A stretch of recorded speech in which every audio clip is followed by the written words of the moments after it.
My dear brothers and sisters in the Lord, we celebrate today the solemnity of the Most Sacred Heart of Jesus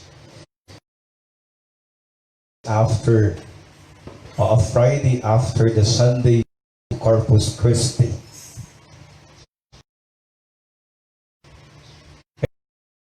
Celebrate this feast of the Church, the Most Sacred Heart of Jesus. It reminds us, after all, my dear brothers and sisters, the Sacred Heart of Jesus. We have to look here at my back. You can see in our sanctuary, our sanctuary, we see here the image of our Sacred Heart of Jesus, in which we see in here that our Lord Jesus Christ, enriched with thorns, a wounded heart, and surrounded by a cross, represents the Sacred Heart of Jesus. Enriched with thorns, a heart wounded and surrounded by a cross, represents the Sacred Heart of Jesus.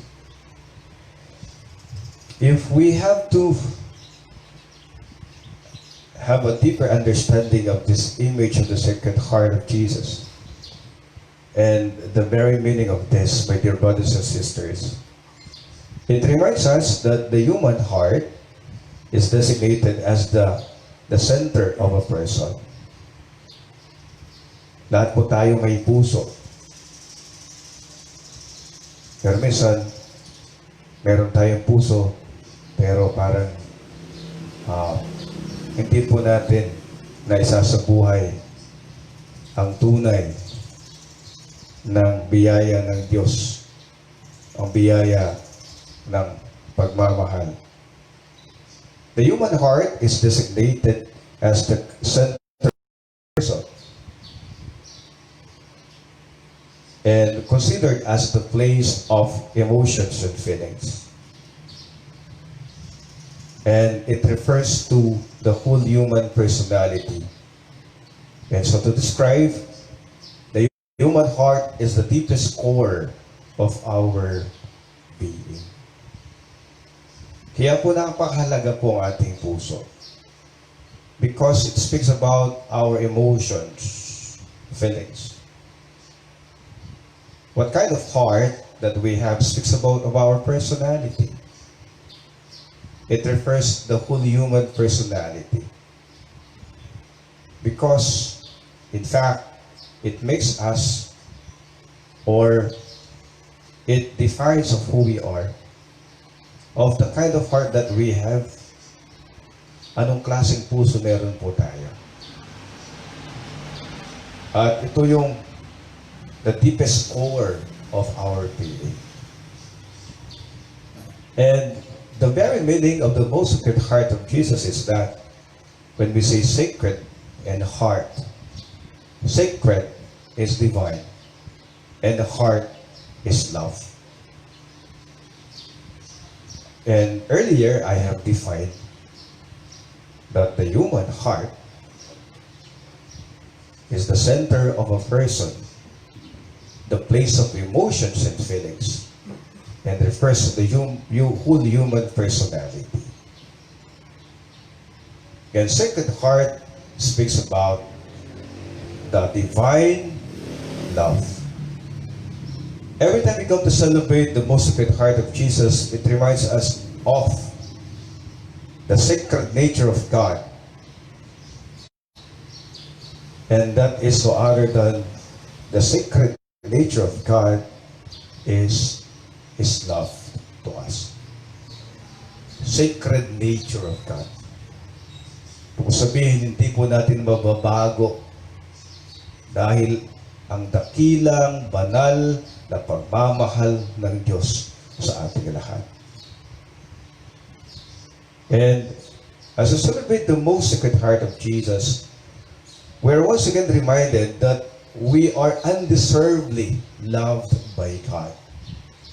Minamahal tayo ng Diyos kahit sino man tayo. Minamahal tayo ng Diyos kahit ano man tayo. Minamahal tayo ng Diyos kahit hindi tayo mapagmahal. And if we have to look at the readings of today, Sacred at Heart. Our first reading speaks about, from the book of Deuteronomy, in the description of the sacred people. Your people sacred to the Lord your God has chosen you from all the nations of the face of the earth to be a people peculiarly in His own. Indeed, we are being once again reminded today, my dear brothers and sisters, we also participate in the sacredness, the divine ship. And this is what we are being invited to do. Na sana ay unti-unti rin po tayong binabago ng Diyos sa daan ng pagpapakabanal. We are invited to walk in the path of holiness. Secondly, the second reading would speak about the love of God, the heart of God, and that is the love of God. Napakaganda po ng ikalawang pagbasa. It says, in this way the love of God was revealed to us. God sent His only Son to the world so that we might have life through Him. And this is love. That we have loved God, but that He loved us and sent His Son as expiation for our sins. Listen to this. Beloved, if God so loved us, we also must love one another. If we love one another, God remains in us, and His love is brought to perfection in us. And the last part of the first letter of St. John says, God is love, and whoever remains in love remains in God, and God in Him. Truly enough, my dear brothers and sisters, that the very centrality of the message of God to us is His sacred name, and that is no other than His love. God is love. Deus Caritas Est. Ang Diyos ay pag-ibig. At ito po ang nagpapalala po sa ating lahat. Ang kapistahan po, the most sacred heart of Jesus reminds us again today. Let us not forget the great invitation of God to us. One another. And if only we realize after all, especially in this great challenging time of this COVID-19 pandemic, and even up until now, we still don't have this what we call vaccine or cure or medicine that cures this virus. If we only realize that there is initial medicine of this pandemic, COVID-19, is no other than our continuous love and support to one another.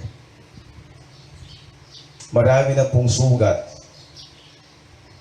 has been created by this COVID-19 pandemic. Marami rin pong mga pangyayari na kung saan kung titignan po natin, it heightens and also it reveals of who we are. Time and time again, since the time of this pandemic tells us that there are only two ways. The COVID-19 pandemic will bring us the best of who we are and also the worst of who we are. And if we realize that it brings the best of who we are, it is in fact, my dear brothers and sisters, it is of our kindness even to the last minute or to the last stretch or last walk of mile of our life. And it may also bring the worst of us, the worst in us, kung sino tayo. My dear brothers and sisters, we need to heal the world. We need to heal our family. We need to heal our community. We need to heal everyone. And there is no other way to heal us. It's once again by the sacred nature of God, in which we celebrate today His most sacred heart. And that is, let us not forget that love is powerful. The sacred love of God, in fact, heals everyone.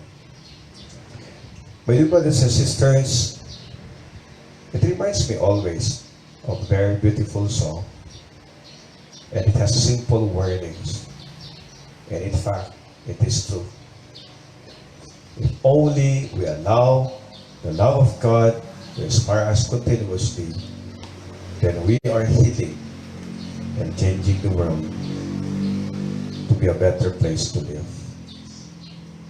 Sa pagmamahal, naroroon ang Diyos. Sa pagmamahal, naroroon ang Diyos. Sa pagmamahal, naroroon ang Diyos. Sa pagmamahal, naroroon ang Diyos. Sa pagmamahal, naroroon ang Diyos. Let us spread love. Let us fill the world with love. Most especially in this great challenging time, in this great pandemic of COVID-19. Let us fill the world with God's love. Let us fill the world with God's love. We know that the love of God conquers all. The love of God conquers our selfishness. The love of God conquers even death. Amen.